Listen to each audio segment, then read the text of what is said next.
thanks for this opportunity. You bet. Absolutely.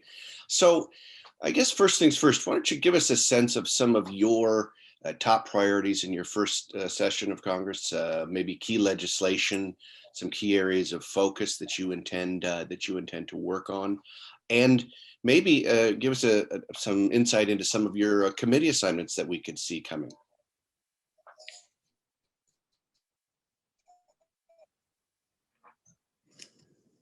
Well, we wish we could see them coming. We think we don't know yet what committees we're going to end up on, but the ones I've asked for are natural resources, transportation infrastructure, a long line of folks that very much want to be on AG, even though I think it's a great committee for my district. So judiciary is third now, and last, because AG probably is off the table, but it would be foreign affairs, but my focus is on natural resources and T&I. So, and of course, the reasons are obvious, but I'll state them anyway. The district is hugely challenged when it comes to forest fires. It's hugely challenged when it comes to dealing with Klamath, and elsewhere are incredibly challenging. So those are the kind of issues that the folks that sent me to Washington want me to be working on. More recently, obviously, and right after we started to run a year and a couple of months ago, the COVID thing has crept up to the top of the list, really. So what we'll be doing is doing our best to figure out how to help accelerate the vaccination process so that we can get this behind us. Otherwise, these other issues, not otherwise, these other issues are secondary to try to keep our economy going, and vaccinations appear to be the only way to do that. So that's kind of a very brief summary of where we are. I think my understanding is that that Kevin McCarthy is busy negotiating for additional slots and on those committees. And when he finishes those negotiations, then we'll learn perhaps as early as next week what committees we're going to be on. No, that's great. I'll follow that closely to see where you end up, what committees you end up on, and where you will probably have the greatest influence. You mentioned the pandemic. And I know that during your time in the legislature, rural broadband was certainly a top issue of concern for you, and something you worked on. And the pandemic, of course, has really exposed the digital divide for rural communities throughout the United States and certainly throughout Oregon. I'm wondering, how do you intend to tackle this issue while you're in Congress? What will be the way you intend to approach this, number one? And number two, do you think we can foresee additional federal funding for rural connectivity throughout the U.S. and throughout rural communities in Oregon as well? Well, answering the last part of your question first, when it comes to the funding, I would just be guessing, but my guess would be that if there's a transportation infrastructure bill, broadband will play a huge. When it comes to the need for broadband across my district, we did a number of studies, or they weren't really studies, they were telephone calls into various school districts, hospitals, other places where people gather to try to figure out where we really were when it came to not having proper access to broadband. And there is indeed a serious need. Mm-hmm. On the other hand, there's been a lot of progress. And so we have to make sure that when we're doing this, we're doing it thoughtfully and not just throwing money at a problem we think exists. But I don't want to understate the need. If you don't have broadband, you're seriously behind everybody else in just about every space. And so the need is absolute. When it comes to having to have it, how many people don't is the question. So we would be trying to identify who needs help.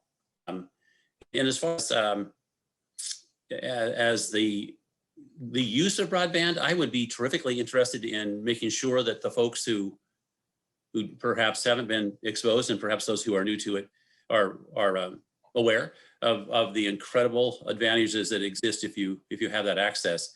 So I don't know how much training is going on, but we sure want to make make the best use of that tool once we pay for it. So we've been talking about that also, people that we're working with and I represent. Yeah, I think it's important that people understand, what's at stake in terms of broadband, but also, the virtual world has become the only world at this point because of the pandemic. So it's just such a critical issue, I'm glad to hear it's a priority and one that you intend to work on to get to the bottom of a solution. Changing topics just quickly to privacy and cybersecurity, another technology issue that I know was hotly discussed during your time in the legislature, still continues to be. And I'm curious what what your approach is to this issue.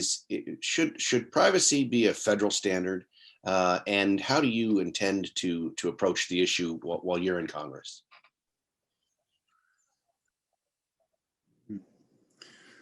Okay, so I was on the Judiciary Committee in the Oregon Legislature, and I would just say that the one, and I hate to use the word complicated. I'm using now, but I will, and say when it comes to all issues of platforms and how one accesses it and how one protects oneself, it's terrifically challenging and really complicated. And I learned that in the hearings that we had in Salem, state capitol, as we wandered through how to protect people. And I won't bore you with how the issue came up, but it did come up, and we did spend a series of hearings on it. And the net result for me was to understand that I need to find people who are experts in that field, go to them and say, where are we? What's the best place to determine the proper standards, and do some very careful thinking about what we're going to impose upon businesses that offer the services, and what we're going to use to protect people using them. And so anybody that has taken the time, and believe it or not, I actually have taken the time to read some of those contracts you automatically click on when you join whatever you join nowadays, knows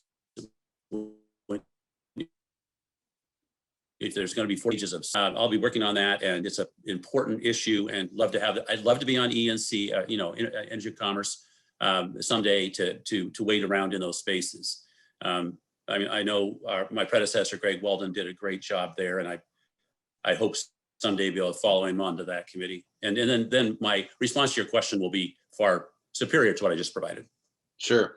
No, and it's a key area. It's a key area that we're active on, and we'll definitely follow your progress on it, and happy to engage and participate with you in any way we can around that issue, and broadband as well, for that matter. And so finally, I wondered, how can we encourage folks? I like to encourage people when we do some of these public things to get engaged, to stay engaged, and to learn more about these issues. How can we encourage and engage folks with you, with your office, on some of these key issues, and how can they learn more about some of the things that you're working on, and keep up to date with that, some of your constituents? How can they keep up to date with that?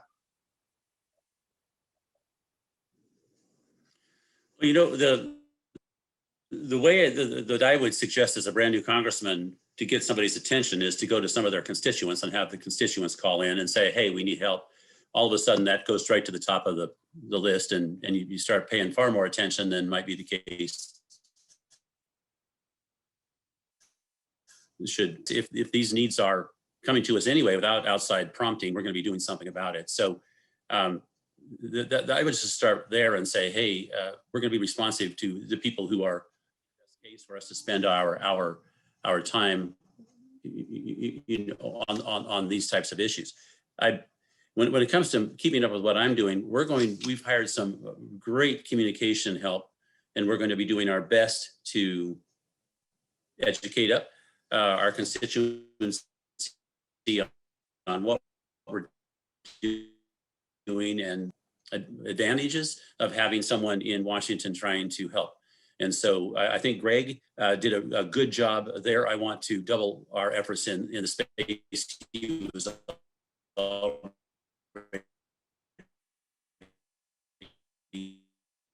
that right now. it's been a little challenging because the focus has been on a lot of other issues. But I'm very happy for my communications team, and I'm sure you'll be hearing from us through them.